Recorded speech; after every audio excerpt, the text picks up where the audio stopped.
চীনের রাষ্ট্রদূত আমার একজন নিজস্ব ব্যক্তিগত বন্ধু, তার সঙ্গে আমার সম্পর্ক বেশ কিছুদিন ধরে খুব ঘনিষ্ঠ। আমি ইতিমধ্যে 2বার চীনে গেছি, তারও আগে আমি চীনে কয়েকবার গেছি।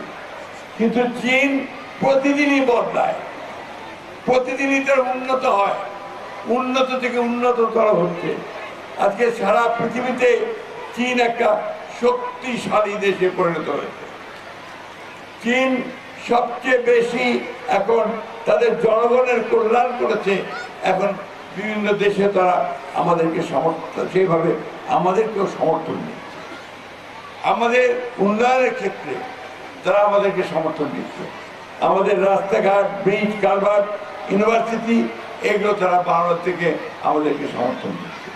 সেই জন্যই আজকে আমি ওনাকে এখানে দাওয়াত করে এনেছি যে উনি আমাদের ঠাকুরা এলাকার জন্যে ওনাকে দিয়ে আমরা কিছু কাজ করতে চাই।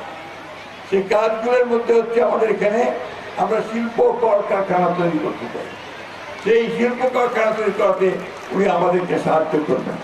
উনি কথা দিয়েছেন যে আগামী 2-1 বছরের মধ্যেই তিনি এখানে চীনা প্রতিনিধিদের পাঠাবেন, যারা এই অঞ্চলে শিল্প কারখানা তৈরি করার উদ্যোগ গ্রহণ করবে আমাদের ব্যবসায়ীদের সঙ্গে।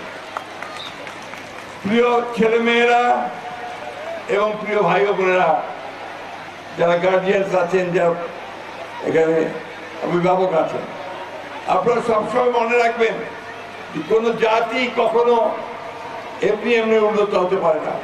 আজকে চীন যে উন্নত হয়েছে তার নিজের চেষ্টায় উন্নত হয়েছে। তার ছেলে মেয়েদের লেখাপড়া শিখে এবং আরো বেশি করে কাজ করে তার উন্নত হয়েছে। আমাদের বর্তমান প্রধানমন্ত্রীর নাম জানো তোমরা? বড় প্রধানমন্ত্রীর নাম কে? জোরে বলো।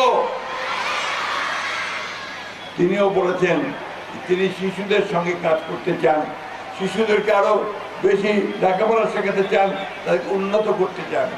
এই জন্য তিনি কতগুলো কাজ হাতে নিয়েছেন। একটা হচ্ছে তাদেরকে লেখাপড়ার সঙ্গে সঙ্গে তিনি বলেছেন সমস্ত বাচ্চাদেরকে তিনি ইউনিফর্ম দেবেন, আবার কিটস দেবেন, এবং বাচ্চারা যেন প্রতিযোগিতা করে টিকে থাকতে পারে সেই প্রশিক্ষণ তিনি তাদেরকে দেবেন। খেলাধুলা, কালচারাল অ্যাক্টিভিটি সব তিনি করবেন।